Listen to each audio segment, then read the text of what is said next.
Muy buenas noches, queridos estudiantes. Eh, Agradecerles de antemano la posibilidad de un momento.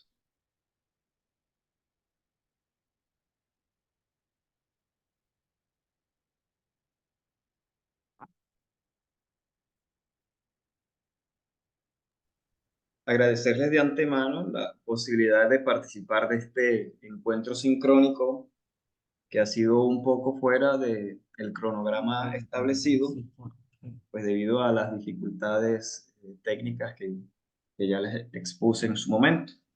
El día de hoy vamos a desarrollar el material que corresponde a la última unidad, enfocado a los temas de legislación que son transversales a los muestreos ambientales y que definen los criterios o los límites máximos permisibles para varios de los elementos o aspectos que son objeto de nuestras mediciones, ¿cierto?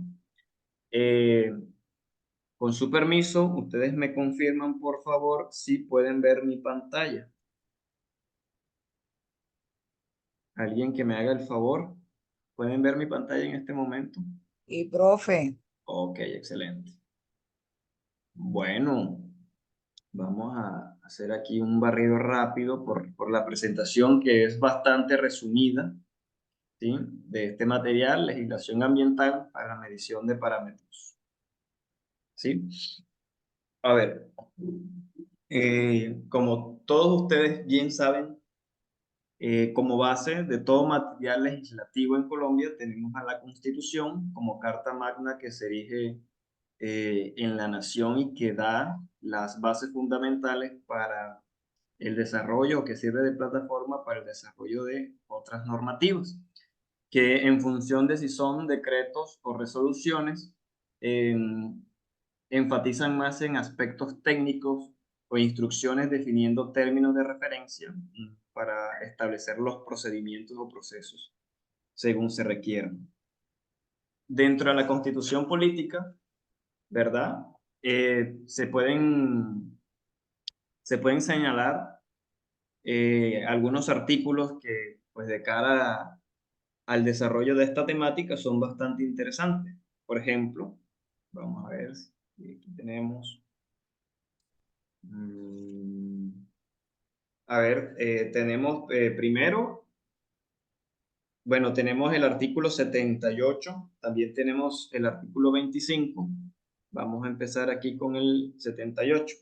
¿Sí? El 78 que establece que la ley regulará el control de la calidad de los bienes y servicios ofrecidos o prestados a la comunidad. ¿Sí? Se establece que serán responsables quienes son los encargados de la producción y la comercialización de dichos bienes. Es decir, este artículo señala o establece una responsabilidad directa de los productores o los prestadores de servicio, ¿sí? Quienes deben garantizar unas condiciones de seguridad óptimas en la prestación de un servicio o en la prestación de un servicio como tal. ¿Esto qué implica? Que haya unas garantías de seguridad que a su vez, de manera transversal, eh, requieren un monitoreo constante, ¿sí? Y hacer mediciones, en este caso. Dentro de la Constitución, también podemos resaltar, o podría ser muy pertinente resaltar el artículo 25, ¿sí? El artículo 25 va enfocado eh, al trabajo como tal, de manera muy específica, y habla de que el trabajo es un derecho y una obligación social. También dice que este derecho u obligación social goza en todas sus modalidades de la especial protección del Estado. Es decir, que toda persona tiene derecho a un trabajo en condiciones dignas y justas. Dentro de estas condiciones dignas y justas se establecen también o se engloban también las condiciones de seguridad. ¿Sí? Listo. Haciendo, digamos, o mencionando de manera muy rápida estos dos artículos de la Constitución, vamos a ver cómo sirven de base para el desarrollo de normativa más específica de cara a la medición, a las mediciones ambientales, en donde se establecen los criterios o límites permisibles en algunos parámetros que, digamos, ya hemos explorado de manera, desde un enfoque técnico en la asignatura anteriormente. Vamos a entrar, bueno, saltémonos el tema de la Constitución y abordemos directamente al Código Sustantivo del Trabajo. ¿Sí? Dentro del Código Sustantivo del Trabajo, eh, que está referenciada directamente por el Decreto Ley 2663. Este es del año 1950, si no me falla la memoria. El Código Sustantivo del Trabajo es una legislación que regula las relaciones en el país que se tejen entre un contratante, ¿verdad? Y una persona que realiza una labor. ¿Sí? Aborda temas como los contratos de trabajo, los deberes de los empleados y los empleadores y las condiciones laborales. ¿Sí? ¿Por qué es importante? Porque dentro de estas condiciones laborales surten efectos, temas muy transversales a la seguridad y salud en el trabajo, como lo puede ser la seguridad física, ¿verdad? Per se, la seguridad social o temas de remuneración que, bueno, se escapa un poco del marco o enfoque de referencia de la asignatura. Pero en tema de seguridad física, sí tenemos bastante injerencia. Pero nena, no te, Sí, no, Margot. Bueno, dentro del Código Sustantivo del Trabajo, del Decreto Ley 2663, tenemos como normas de referencia primero su artículo 1, que como típicamente dentro de la normativa hace referencia al objeto o a la finalidad de esa legislación y establece que el objeto o la finalidad del código es la de lograr la justicia en las relaciones que surgen entre los patrones y los trabajadores, dentro de un espíritu de coordinación económica y equilibrio social. Este objeto está bastante claro, ¿sí? Así que vamos a pasar a un artículo que nos reviste bastante importancia, pues de cara al desarrollo de la asignatura y de la profesión como tal, que hace referencia a la definición de lo que es el trabajo, ¿sí? Establecen que el trabajo, eh, que se encuentra, digamos, la definición de trabajo que se encuentra regulada dentro del código, eh, es establecido o se define, tiene la sección de que es toda actividad humana libre, ya sea material o intelectual, permanente o transitoria, que una persona natural ejecuta conscientemente al servicio de otra, y cualquiera que sea su finalidad, siempre que se efectúe en ejecución de contratos de trabajo. ¿Sí? Ya ustedes tienen bastante más profundidad en las implicaciones de los diferentes contratos de trabajo y las diferentes modalidades, ¿verdad? Las particularidades que tiene cada uno en función del tipo de actividad que se desarrolla y que se requiere realizar. Entonces, de momento, no vamos a profundizar demasiado en ese aspecto. Listo. Bueno, también tenemos de referencia la resolución 2400 de 1979, que eh, tiene un enfoque más dirigido a las disposiciones de higiene y de seguridad en los establecimientos de trabajo. ¿Sí?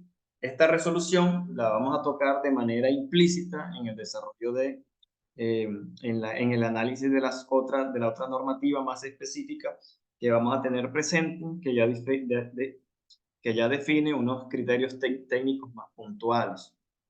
¿Sí? Entonces, listo, tenemos de entrada el decreto 2222 del 93, ¿sí? Por el cual se expide el reglamento de higiene y seguridad en las labores mineras y a cielo abierto, del cual, les adelanto, ya se encuentra una pregunta dentro del cuestionario que corresponde a este material.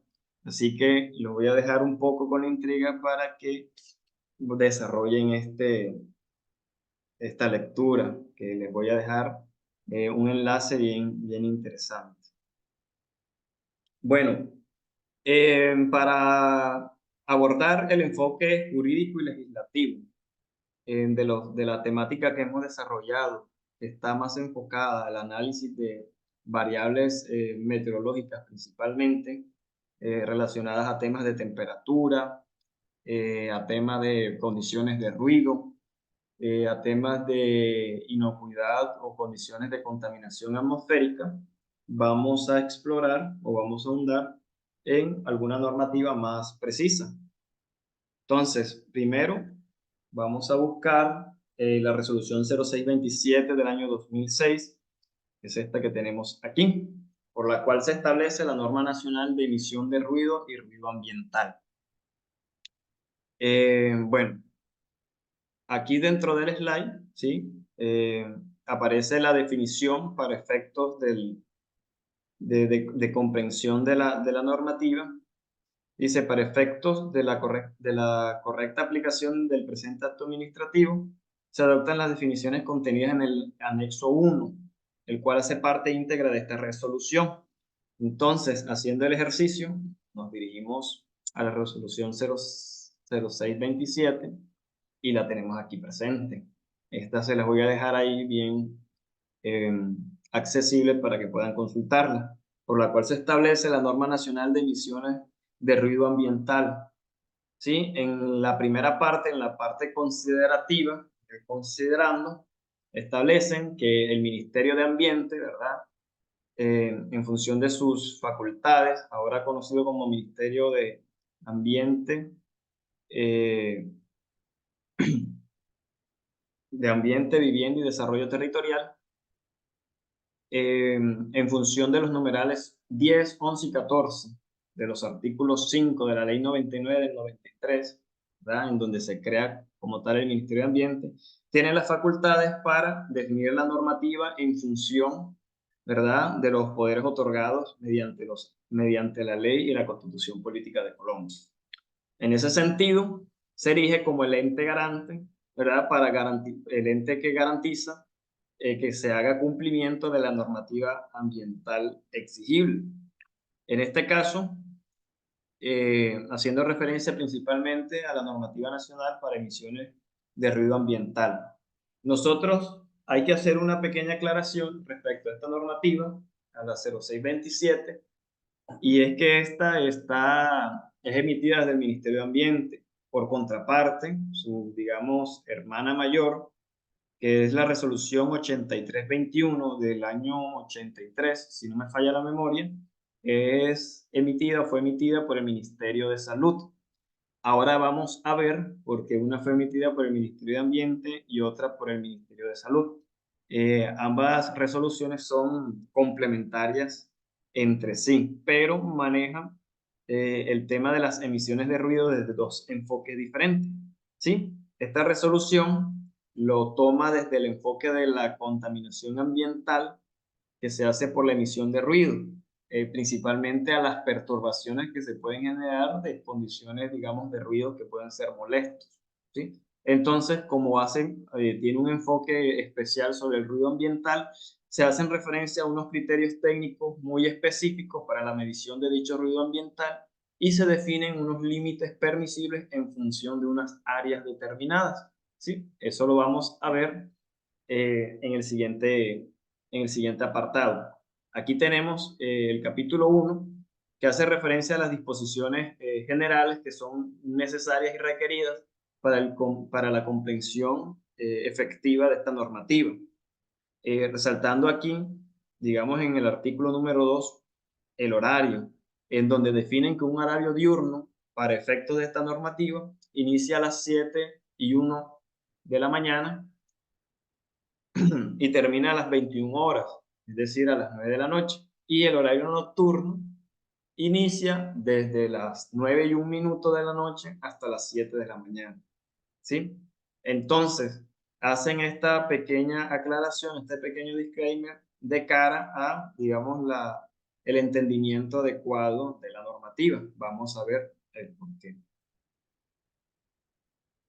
Establecen también cuáles son los parámetros de medida y plantean los decibeles, los dBA, ¿verdad? Los decibeles ajustados como criterio que considera las variaciones acústicas eh, requeridas para hacer una medición correcta, y también establece unos criterios de los tipos de sonómetros que deben ser empleados para que la medición sea efectiva y tenga validez, ¿sí?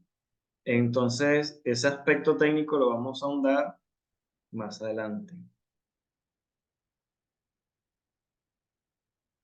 Vamos aquí. Ok.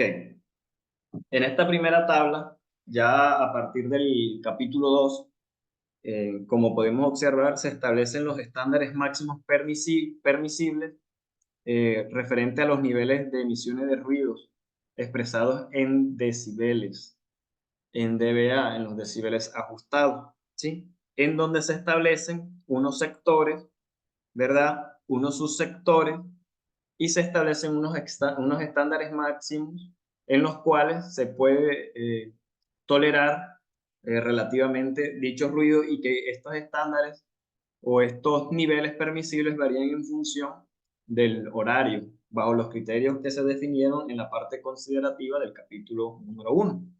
Tenemos entonces, en ese sentido, que el sector A se considera de tranquilidad y de silencio. Para este tipo de sectores, ¿verdad? La infraestructura o las actividades a desarrollar están relacionados al sistema hospitalario, ¿verdad? Temas de bibliotecas, guarderías, sanatorios y hogares geriátricos, es decir, todo lo relacionado a un contacto directo con el personal cuya exposición a ruidos pueda ser perjudiciales en la realización de las actividades, ¿sí? También tenemos el sector B, que hace referencia a lugares o a zonas que son residenciales, exclusivamente destinadas para el desarrollo habitacional, hotelero y hospedaje. Como les dije, desde el enfoque de esta normativa, de la 0627, se considera el ruido desde un enfoque, se toma el ruido desde el enfoque de la molestia potencial que se puede generar. Es decir, la contaminación a nivel, digamos, medioambiental hace referencia a la perturbación de las actividades que pueden realizar los seres vivos en esta área, ¿sí? En este caso, o al menos desde el enfoque de la normativa, hace especial énfasis en las personas, ¿verdad? Y en el quehacer de sus actividades cotidianas. Por eso es que va segmentando o va sectorizando cada una de las partes eh, con criterios diferentes. Y vemos, para, digamos, el caso del sector, el sector A, ¿verdad? Que tiene unas condiciones máximas permisibles de 55 decibeles para ruido ambiental, pero en el día, es decir, desde las 7 de la mañana, ¿verdad? Desde las 7:01 de la mañana hasta las 9 de la noche. Mientras que este umbral baja, este límite baja a 50 decibeles máximo desde las 9:01 de la noche hasta las 7 de la mañana, haciendo referencia a que son las horas de descanso en las cuales ya las personas, valga redundancia, se encuentran descansando o recuperando energías, ¿sí? Dentro del sector B se destacan también infraestructura o dependencias relacionadas a universidades, colegios, escuelas, centros de estudios e investigación, ¿sí? En donde sabemos que se realizan actividades que implican cierto nivel de concentración, para lo cual estar expuesto a unas condiciones de ruido podría ser negativo, podría generar una condición de molestia, ¿sí? Bajando en la misma tabla, señalamos los sectores C y el sector D. Si vemos que al menos desde el sector A al sector C se va haciendo un aumento en el nivel máximo tolerable, en el nivel máximo permisible, para el caso del sector D nuevamente se reduce a un estándar, a unas consideraciones muy similares al sector A, ¿sí? Vamos a ver más adelante el por qué. tenemos dentro del sector C, que está definido como ruidos intermedios o restringidos, a zonas con usos permitidos de tipo industrial. Generalmente, esta normativa es considerado, tenido en cuenta a la hora de los planteamientos de los POT o de los planes de ordenamiento territorial, que son los instrumentos de planificación territorial que se utilizan en los centros poblados con un número superior a los 100.000 habitantes, ¿verdad? Para, digamos, para definir eh, la manera en cómo configuran la distribución del territorio. Es decir, no se puede colocar o no se puede crear un sector industrial en una zona que es residencial, entre otras cosas por tema de ruido, al menos en lo que atañe a esta normativa. También imagínense eh, que, se, que se permita la construcción de infraestructura industrial que realice emisiones atmosféricas, emisiones de material particulado, por ejemplo, que tenga chimenea y que se encuentre en un área residencial, ¿sí? Entonces, dentro de los planes de ordenamiento territorial, los elementos expuestos en esta normativa, en esta resolución 0627, también los elementos expuestos en la resolución 2254, que es la que hace referencia a los contaminantes atmosféricos, son elementos de mucho cuidado y son muy tenidos en cuenta como criterios a la hora de definir los usos del suelo, ¿sí? Y las famosas determinantes ambientales. Listo, entonces sabemos que para el sector C o sector de ruido intermedio o restringido, tenemos las zonas industriales, tenemos zonas comerciales, eh, tenemos zonas para cierto tipo de instituciones, generalmente instituciones que no son de índole educativa, ¿sí? Y otros usos relacionados como parques mecánicos, al aire libre, en áreas destinadas para el espectáculo público, ¿sí? Es decir, actividades que implican la realización de ruido, la emisión de ruidos. Eh, Se considera entonces que se utilizan criterios para establecer o definir las actividades que se realizan en los diferentes sectores en función del potencial de emisión de ruido para que no se salgan de los estándares permisibles. Tenemos entonces que para el sector C, el estándar o el límite permisible durante las horas diurnas son de 70 decibeles, mientras que las horas nocturnas bajan a 60 decibeles, ¿sí? Para temas relacionados con oficinas o usos institucionales, tenemos que la métrica o el estándar es un poco más bajo, en 65 decibeles, pueden observar aquí, en las horas diurnas, y 55 en las horas nocturnas. Y por último, dentro de la subcategoría del subsector del sector C, se tienen que las áreas en donde se encuentran destinadas, orientadas al, a la instalación o al funcionamiento de sistemas mecánicos de parques al aire libre, se tiene un margen de tolerancia de entre los 80 decibeles en las horas diurnas y 75 en las horas nocturnas. Como último, tenemos el sector D, que hace referencia a las zonas suburbanas o a las zonas rurales, en donde, pues básicamente se entiende de que hay eh, un contacto de mayor intensidad con vegetación y con fauna.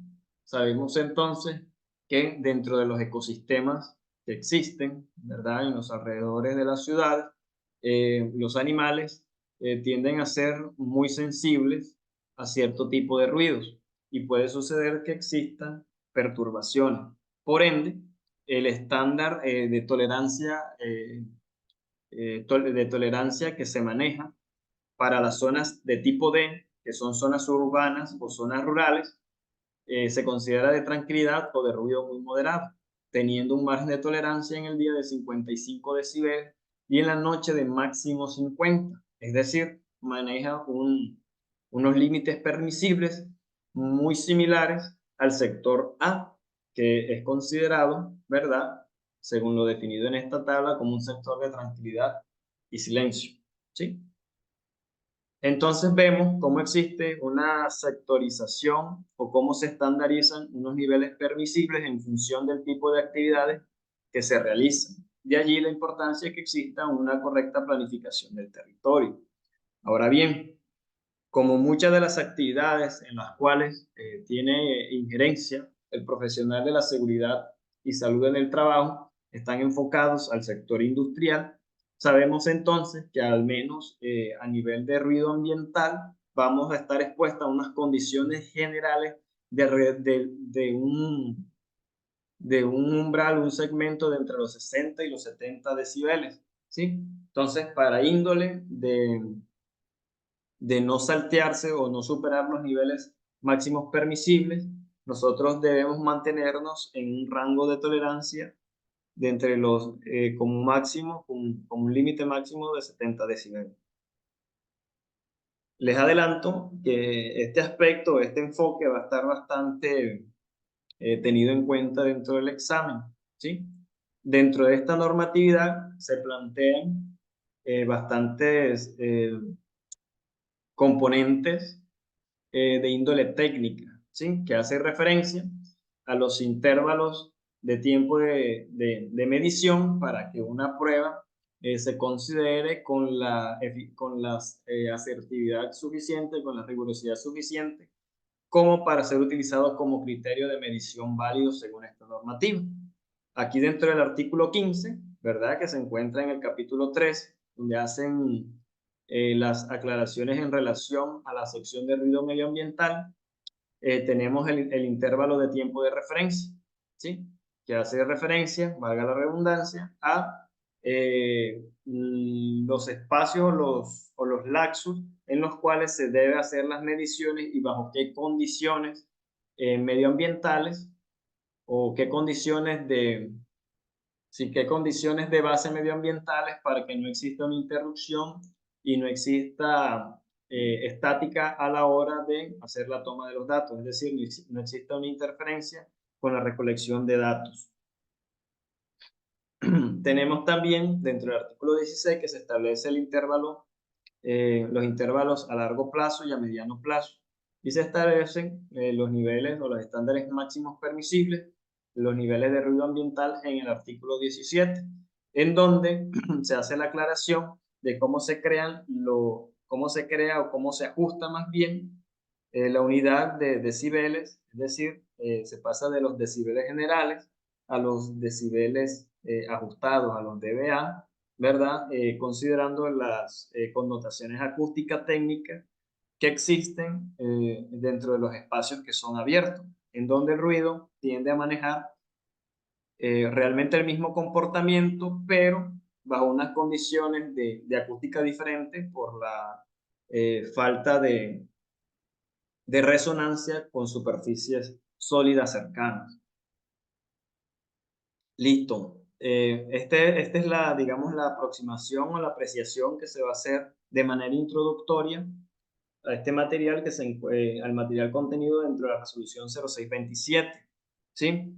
Tenemos dentro del capítulo 4, se hace referencia a los equipos y a las medidas. Se hace referencia a los procedimientos que se deben realizar, a las condiciones de calibración de los equipos, se hace referencia a las características de los sonómetros para definir si se encuentran de tipo 1 o de tipo 2 y según bajo qué circunstancias son adecuados el uso de uno u otro. ¿Sí? Entonces, por ejemplo, tenemos dentro del artículo 19 eh, una digamos, unos términos de referencia que sirven para establecer criterios de calibración y es bastante claro. De hecho, define que antes de iniciar una toma de mediciones en el sitio, el equipo tiene que ser calibrado a las condiciones del lugar en las que se va a tomar las mediciones, ¿sí? Para lo cual se utilizará el pistófono o el calibrador. Un momentico aquí, le dejo de presentar.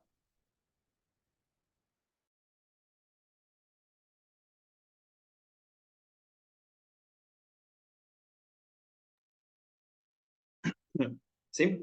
También hacen referencia a las condiciones meteorológicas, ¿verdad? Que se deben considerar a la hora de hacer mediciones, teniendo en cuenta de que puede existir interferencia principalmente con las condiciones del viento, entendiendo de que, digamos, las condiciones físicas del sonido, el cual se transmite o se expresa a través de ondas que utilizan un medio conductor, en este caso el aire, ¿verdad? Puede verse influenciado por la velocidad del viento. Eh, para ello, se establece que la velocidad del viento a considerar no debería ser superior a los 3 metros por segundo. Así que antes de hacer mediciones de sonidos utilizando un sonómetro que esté correctamente calibrado, se tiene que hacer una verificación de las condiciones medioambientales, principalmente que no existan condiciones de contaminación acústica, como digamos elementos que puedan generar un sonido que no es habitual dentro del área, como lo puede ser el sonido que se genera por la caída de precipitación, por la caída de lluvia, el sonido que proviene del impacto de un rayo, ¿verdad? ¿Sí? Entre otros. Entonces se establece o se considera que se debe realizar durante un momento, un periodo seco, ¿verdad? Del año, un día que sea relativamente soleado, donde no haya precipitaciones, cuyo sonido interrumpa la toma de los datos, donde el viento, ¿verdad? Tenga unas condiciones estáticas razonables y que no supere, en la medida de lo que sea posible, los 3 metros por segundo.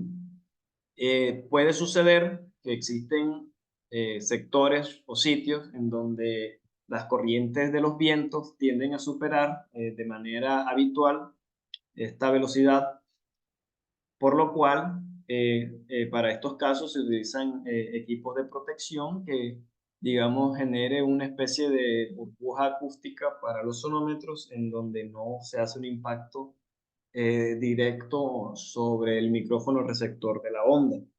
Se utilizan instrumentos en muchas ocasiones muy similares a esta esponjilla o a esta, eso tiene un nombre, a estos forros que tienen bastantes pelos que permiten como amortiguar el sonido que realiza el viento cuando roza una superficie sólida que lo pone en resistencia. ¿Sí? También dentro del, como parágrafo del artículo 20 se establece un criterio interesante donde dice que la velocidad del viento se debe medir utilizando un anemómetro. ¿Sí? Eh, este aspecto o este punto para darle validez o darle rigurosidad jurídica más que técnica, eh, debe ser muy tenido en cuenta a la hora de hacer mediciones. Sin embargo, desde el punto de vista técnico, y lo digo por experiencia, no necesariamente debemos recurrir al anemómetro como instrumento de medición precisa para definir la velocidad del viento. ¿Sí? En la actualidad nosotros podemos utilizar o recurrir a bases de datos que revisten cierto grado de confianza que pueden ser también desde el punto de vista técnico criterios válidos, como lo puede ser las consultas de las plataformas en línea, de las bases de datos nacionales, eh, en este caso del IDEAM, ¿cierto? Que nos presenta información en tiempo real de las estaciones hidrometeorológicas e hidroclimáticas que cuentan con la toma de, de este parámetro de la velocidad y dirección del viento. ¿Sí? También se establece dentro del artículo 21 una estructura o unos términos de referencia bastante general sobre la forma en cómo deben ser estructurados eh, los informes técnicos de cara, ¿verdad?, a lo que debe presentar la autoridad ambiental eh, como, como organismo garante de que se de que se cumpla esta normativa. Para este caso, ¿verdad? Tenemos que hace parte de la jurisdicción o los entes que son los organismos de control, las autoridades ambientales competentes hacen referencias principalmente a las CAR. En el caso de Magdalena, lo que puede ser por Magdalena, por MAP, en La Guajira, Corpo Guajira, Corpo Cesar, ¿sí? Entre otros. También se tiene a la Agencia Nacional de Licenciamiento Ambiental, pero que no tiende a tener generalmente jurisdicción dentro de las áreas metropolitanas y de las áreas metropolitanas, por ende, al menos para este caso, no aplica. Entonces, esta es la revisión bien, digamos, superficial de lo que es la resolución 0627, ¿sí? Ahora vamos a hacer referencia a la resolución 8321, que es un poquito más vieja, que yo le digo que es la hermana mayor, porque la resolución 0627, que es la que acabamos de ver, es del 2006, mientras que la 8321 es del año 83. Tenemos entonces que esta resolución, ¿verdad?, es emitida por el Ministerio de Ambiente, Vivienda y Desarrollo Territorial, ¿verdad? Y que digamos que tiene este enfoque para la medición de ruido ambiental. Ahora bien, la resolución 8321 tiene un enfoque donde los criterios considerados son criterios de salud. Por tal razón, fueron emitidos en su momento por el Ministerio de Salud. ¿Sí? Entonces vamos a hacer la revisión del, a ver, resolución 8321 debe ser esta, aquí está.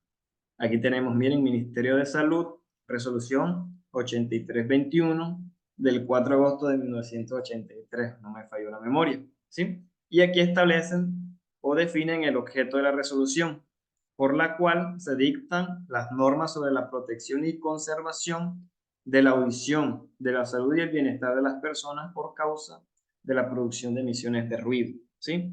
Esto se hace en el marco de las atribuciones o de las competencias que establecen para el Ministerio de la Salud. Como lo es tradicional, dentro del capítulo 1 se establecen las definiciones generales, que no son más que las acepciones o los conceptos que se utilizan para efecto de entendimiento de la normativa. Y vemos que dentro de su artículo 9, ¿verdad?, establecen unos rangos diferentes, perdón, para definir unos rangos similares, unos rangos idénticos para definir los periodos de actividad diurna y nocturna, teniendo como referencia que se considera diurno a partir de las 7:01 am hasta las 21, es decir, hasta las 9 pm, y que a partir de las 21:01, es decir, las 21:01, ya es considerado horario diurno hasta las 7 de la mañana. ¿Sí? Dentro, dentro de esta resolución, vemos que igual se utilizan unos criterios, pero son más generales, estableciendo 4 zonas. Tenemos la zona residencial, la zona comercial y la zona industrial y la zona de tranquilidad. Habiendo hecho el análisis de la normativa anterior, sabemos que hace referencia a las áreas suburbanas o áreas que tienen unas características bastante rurales, donde existe una interacción más directa con, con los ecosistemas, ¿verdad? Con organismos, con la flora y con la fauna.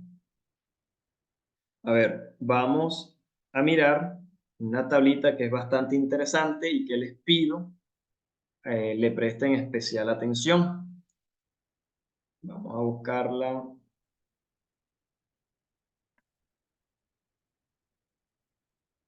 Ok.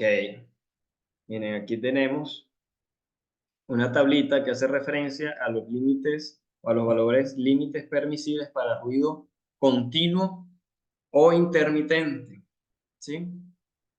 Para ruido continuo e intermitente, en donde vemos que hay una relación que es inversamente proporcional entre el periodo de exposición respecto a la intensidad o al nivel de presión sonora que puede existir. Cabe resaltar, ¿verdad? O dicho sea de paso, que la unidad de medida es decibeles ajustados, o dBA, ¿sí? Entonces tenemos eh, que una persona puede exponerse durante periodos de 8 horas máximo a, o tiene una tolerancia a los 90 decibeles. Es decir, que si se expone por un tiempo mayor a las 8 horas, es decir, a partir de las 8 horas y 1 minuto, estar expuesta a los 90 decibeles empieza a tener unas implicaciones sobre las condiciones, sobre las condiciones de salud de la persona, ¿sí? Los 90 decibeles también son, ya esto va muy, digamos, toca de manera muy específica a cada persona y al grado de tolerancia que pueda tener al ruido como tal. Porque existen personas que no se verían afectadas, ¿verdad?, a estar expuestas de manera continua o intermitente durante 8 horas a 90 decibeles, pero otras personas que no pueden tolerar incluso las 8 horas, por lo cual se maneja este intervalo de entre 7 y 8 horas. Ahora vemos en el caso siguiente, cuando aumentamos 2 decibeles por encima, ¿verdad? 2 decibeles por encima, se entiende o se sabe que la relación es de 6 horas. Es decir, al aumentar la presión sonora se hace una disminución del tiempo de exposición y se tiene que el intervalo, en este caso sería de entre 5 y 6 horas, ¿sí? Para este caso, muchas veces, para, digamos, establecer unos límites más puntuales, se aplica una regla de 3, es decir, si con 92 decibeles puede exponerse a 6 horas, ¿verdad? Si aumentamos, digamos, a unos 93, 94, dependiendo, podría exponerse a unas 5 horas, 5 horas y media, ¿sí? Pero digamos que el intervalo de referencia, que lo manejan de manera abierta, es de entre 5 a 6 horas, un máximo de tolerancia de 92 decibeles. No importa que sean de forma continua o intermitente. ¿Vale? Hasta ahí vamos, claro. Muchachos, yo les sugiero que si tienen una duda en esta tabla, la hagan, ¿sí? ¿Por qué? Porque esta tabla, como podrán darse cuenta después, va a ser bastante importante. Es decir, la relación que existe entre el tiempo máximo de tolerancia al que se puede estar expuesto en relación a al nivel de presión sonora, ¿verdad? Que existe desde un agente emisor.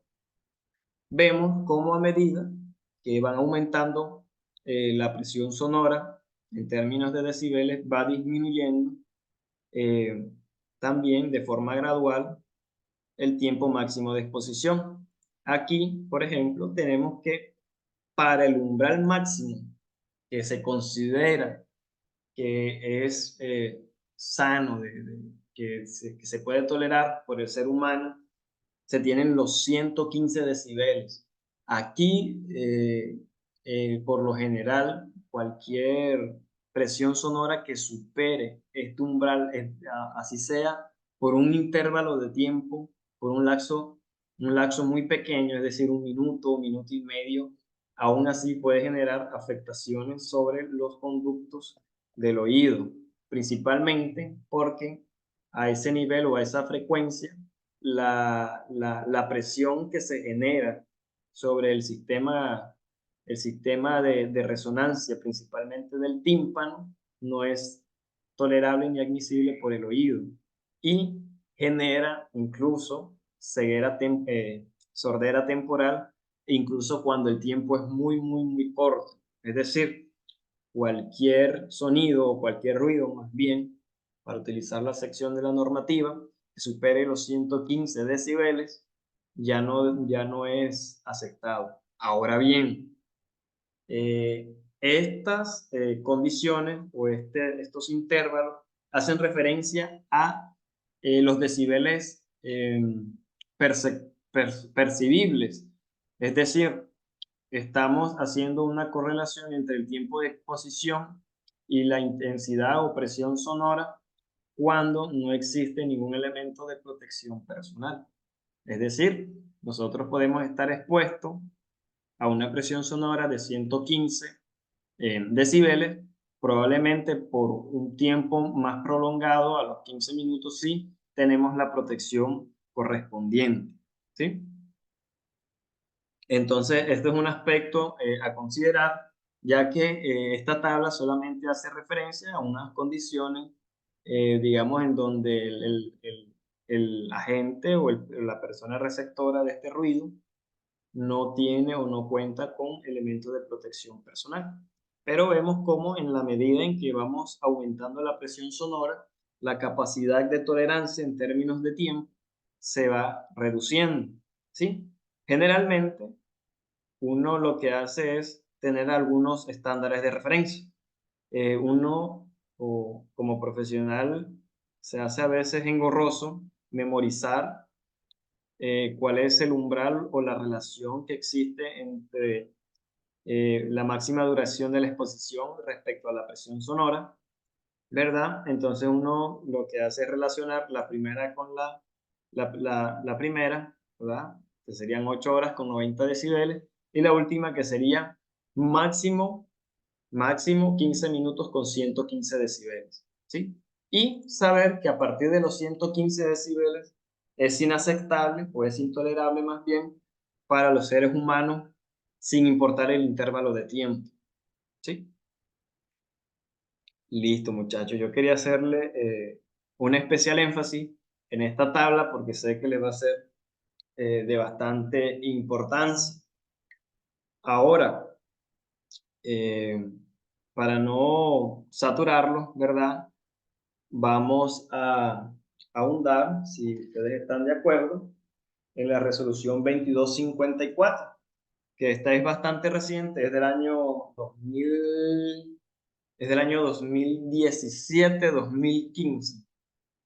Del año 2017. Sí, creo que es del año 2017, que es básicamente la normativa que hace referencia a la calidad del aire. ¿Sí? En este caso, la calidad de aire utilizando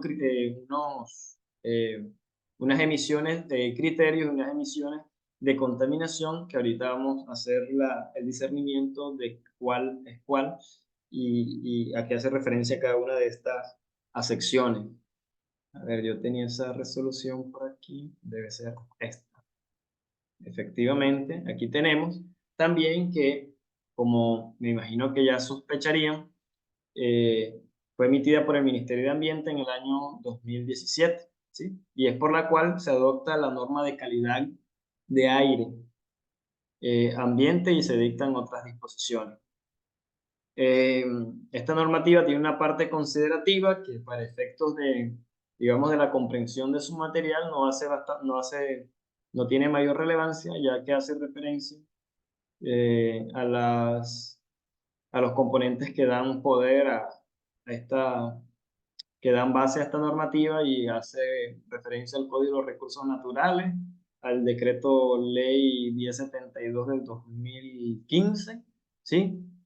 Hace referencia a, a la Ley 99 del 91 y algunos tratados que son internacionales para definir los famosos, las emisiones criterios, ¿sí? Entonces, nos salteamos este aspecto y vamos directamente al capítulo 1, donde se establece el ámbito de aplicación y los niveles máximos permisibles de los contaminantes en el aire.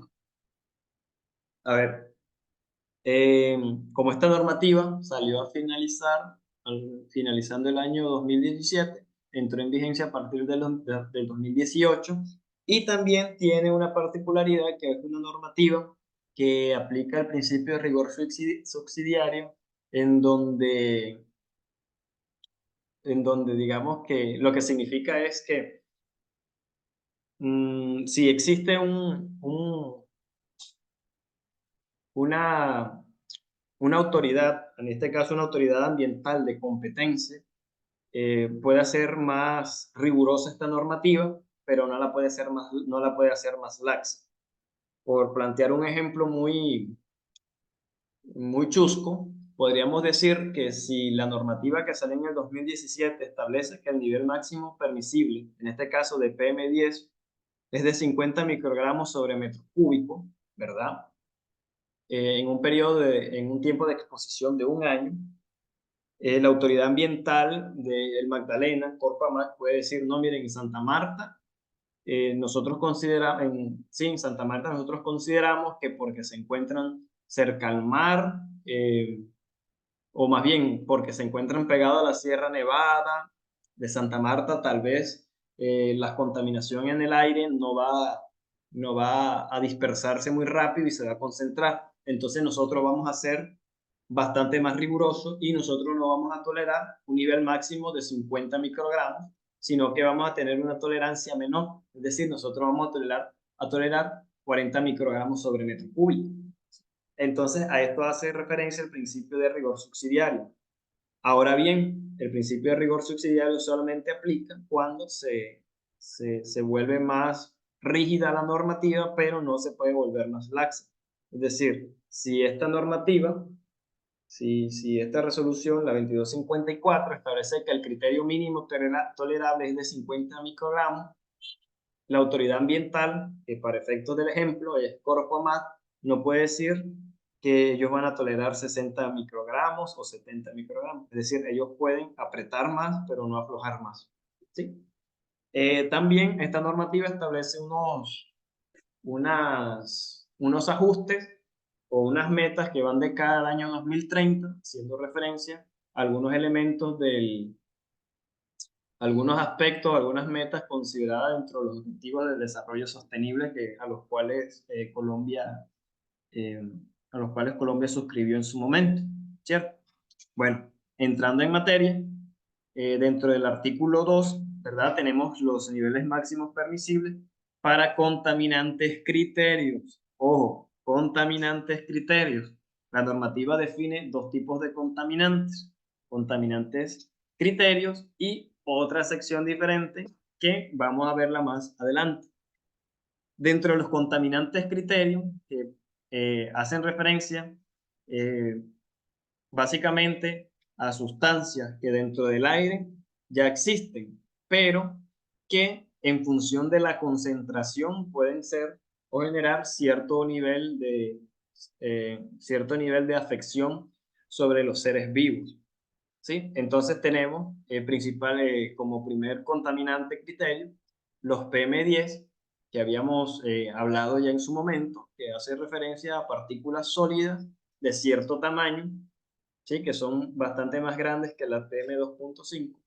El 10 hace referencia al ojo, al tamaño hace referencia a las micras, que es como el ojo del tamiz por el cual debe pasar el ojo del filtro, ¿sí? Entonces tenemos que el nivel máximo permisible, sin aplicar el principio de rigor subsidiario de manera general con esta normativa, es de 50 microgramos sobre metro cúbico, es decir, se establece una unidad de concentración.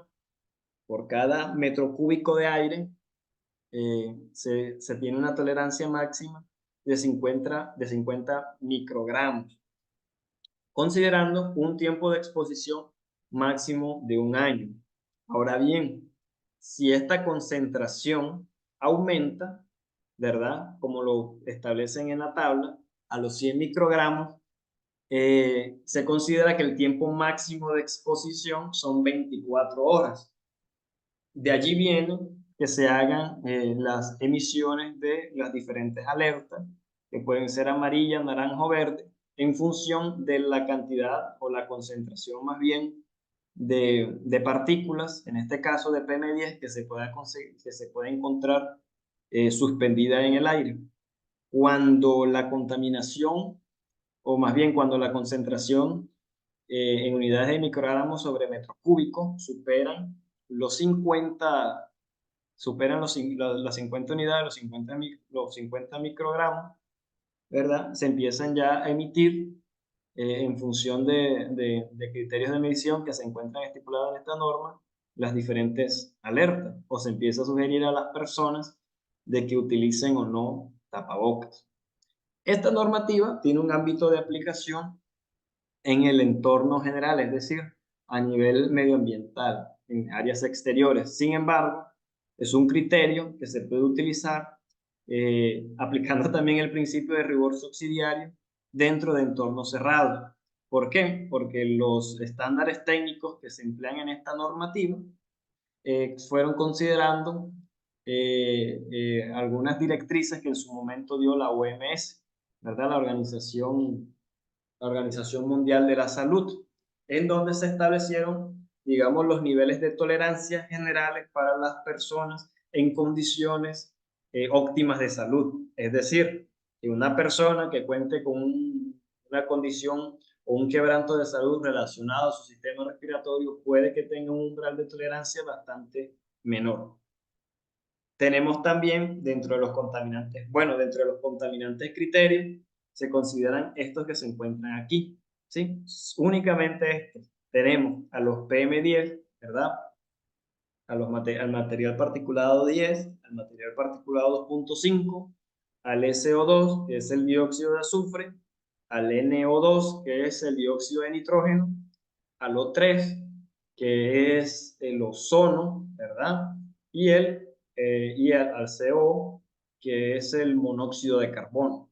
Y vemos que en cada uno de los contaminantes criterios se utiliza la unidad de microgramos sobre metro cúbico, es decir, una relación de densidad o de concentración. Y vemos cómo algunos son, digamos, tienen un mayor ámbito de tolerancia y otros no, como lo puede ser el monóxido de carbono, en donde una concentración, en este caso de 35 microgramos, de 35.000 microgramos sobre metro cúbico es tóxico, ¿verdad? Llega a un nivel de nocividad bastante elevado. Y es lo que suele pasar muchas veces cuando el horno en una casa no funciona de manera adecuada, no realiza combustión adecuadamente y las personas se intoxican. Ahora bien, cuando el recinto es un área abierta, obviamente la concentración va a variar considerando de que la cantidad de aire que hay en un espacio abierto es mucho mayor que la que puede haber en un espacio cerrado. Por eso es que este nivel de permisibilidad se maneja en función de unas densidades o unas concentraciones y no en función de unos criterios que no sean relativos, es decir, que se manejen unas cantidades precisas. ¿Sí? Entonces, bien importante esta tabla. Contaminantes criterios son 1, 2, 3, 4, 5 y 6. Solo 6 contaminantes criterios, solo 6. PM10, PM2.5, dióxido de azufre, dióxido de nitrógeno, ozono y monóxido de carbono. Y aquí tenemos los tiempos de exposición. Importante esta tabla, muchachos. Muy importante. ¿Sí? Ahora vamos a pasar a los otros contaminantes. ¿Sí? Estos son, ahora sí, ya no utilizados como contaminantes. Ok, tenemos aquí a los otros contaminantes, ¿verdad? Que son los famosos contaminantes tóxicos. A diferencia de los PM10, en donde de manera natural ya se encuentran en el aire, ¿verdad? Los contaminantes tóxicos son aquellos que de forma natural no se encuentran en el aire y que el hecho de que exista una concentración superior a cero en el aire implica de que existen unas emisiones muy específicas, ¿sí? Es decir, estos contaminantes a nivel medioambiental, la naturaleza como tal no los emite o no los expide a la atmósfera. Dentro de estos contaminantes tóxicos tenemos el benceno, ¿verdad? Tenemos el plomo y sus derivados, el cadmio, tenemos el mercurio inorgánico, aquí hacen la salvedad porque el mercurio inorgánico es aquel que se encuentra en estado gaseoso, generalmente el mercurio, que es metal que se caracteriza por estar en estado líquido, pero que tiene un punto de ebullición bastante, bastante bastante fácil de alcanzar. Por ende, tiende a pasar a estado gaseoso fácilmente pero que generalmente dentro de las condiciones ambientales naturales no se consigue fácilmente, ¿sí?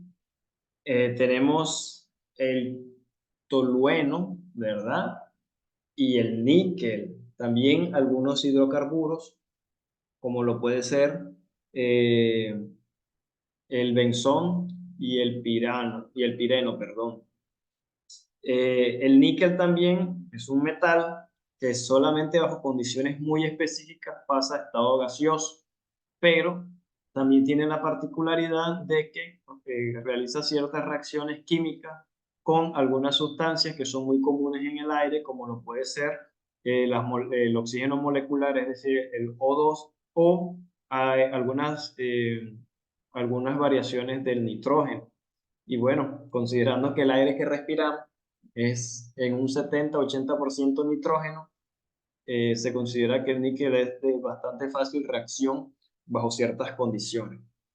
Entonces, tenemos que aquellos contaminantes criterios son sustancias que de manera natural ya se encuentran en el aire, pero solo bajo ciertas condiciones de concentración representan un peligro para la seguridad y la salud de las personas, mientras que los contaminantes que son tóxicos nunca se encuentran en el aire, al menos no en condiciones naturales, y que el hecho de que exista su presencia ya implica un riesgo para la salud.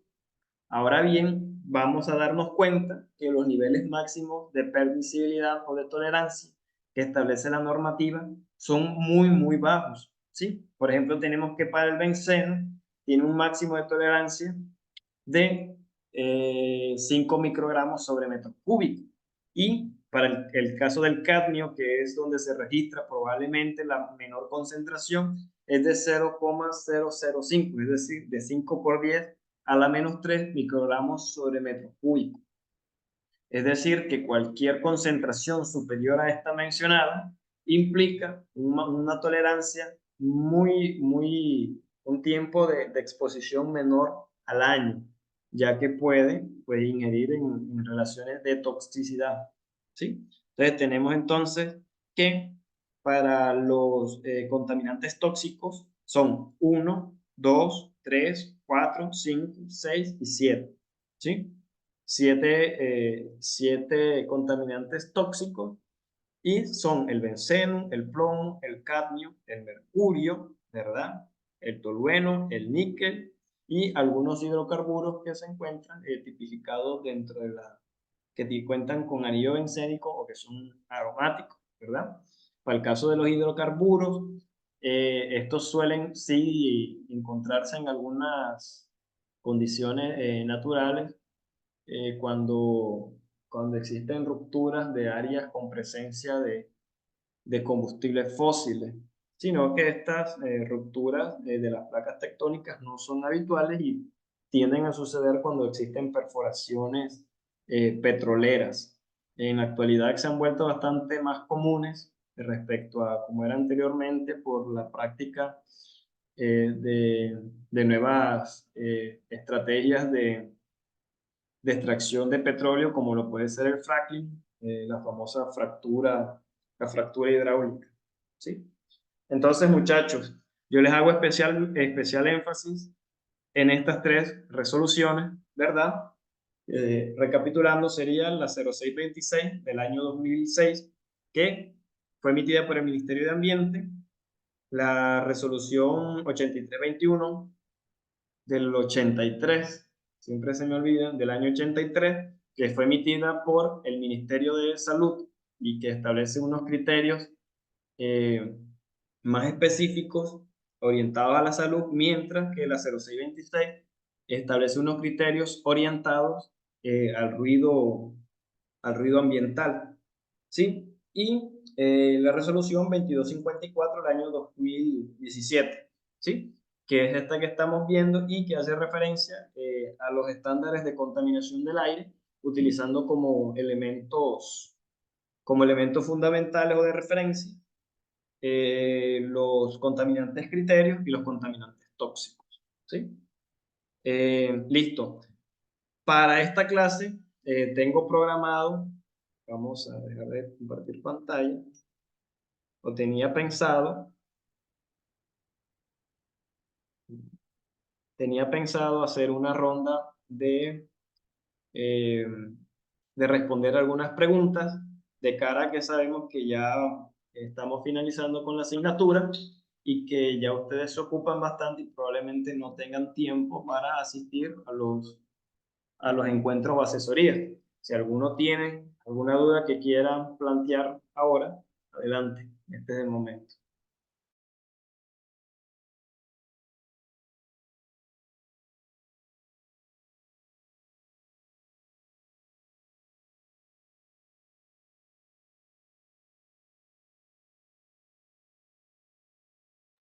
Listo, muchachos.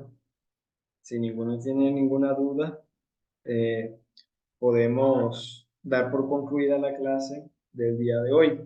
Ahora bien, quiero recordarles, aprovechando que, digamos, es el último encuentro sincrónico oficial que tenemos, que si ustedes lo requieren, podemos programar, un encuentro, digamos, no oficial para hacer aclaración de algunas dudas, ¿sí?